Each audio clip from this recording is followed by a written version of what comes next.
জনাব তারেক রহমান বাংলাদেশে ফেরত এসে বলেছিলেন যে তার একটা পরিকল্পনা আছে।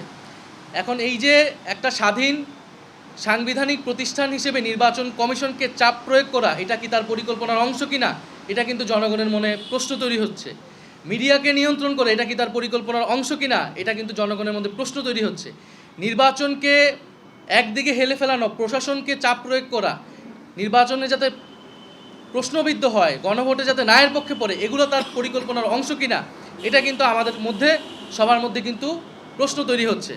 ফলে যদি তার পরিকল্পনা এটা থাকে যে এই নির্বাচন নিরপেক্ষভাবে হবে না এবং ভোট কেন্দ্র দখল হবে, একটা প্রশাসন দলীয়করণ হবে, ইলেকশন কমিশনকে চাপ দিয়ে তার নিজের দলের পক্ষে রায় নিয়ে আসবে, তাহলে কিন্তু জনগণ এই জিনিসটা মেনে নেবে না, বাংলাদেশের তরুণ সমাজ এই বিষয়টা মেনে নেবে না। ফলে আমরা বলবো যে বাংলাদেশকে নিয়ে এবং তার পরিকল্পনা এটাও কিনা যে ঋণ খেলাপিদের সংসদে নিবে, দ্বৈত নাগরিকতা যাদের রয়েছে তাদেরকে সংসদে নিবে, যারা আবারও ঋণ খেলাপি হবে, যারা আবারও টাকা লুট করবে, ব্যাংক লুট করবে এবং টাকা পাচার করবে তাদের ওই ভিন্ন দেশে।